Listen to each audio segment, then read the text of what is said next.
La protection collective, ça peut être un garde-corps, par exemple, des rambardes, des filets de sécurité, des barrières de protection autour des zones à risque, comme par exemple des trémies, des toitures, des machines. On peut également avoir des carters de protection, comme protection contre les machines et équipements dangereux. On peut avoir des arrêts d'urgence, des dispositifs de verrouillage, des capotages acoustiques pour réduire le bruit.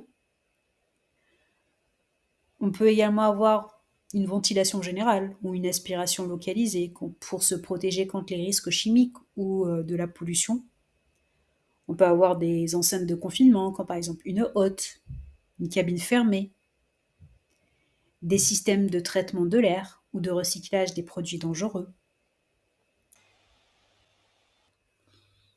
Pour les EPI, on va avoir par exemple le casque de sécurité, les lunettes de protection contre les projections de particules ou de produits chimiques, la visière intégrale pour les opérations de meulage, de soudage ou de manipulation de liquides dangereux, des protections auditives comme par exemple les bouchons d'oreilles ou les casques anti-bruit,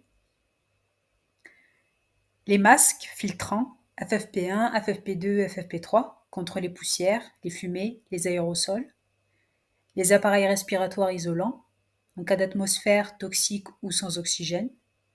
On peut également avoir des gants adaptés, anti-coupure, anti-chaleur, anti-produits chimiques, anti-électriques.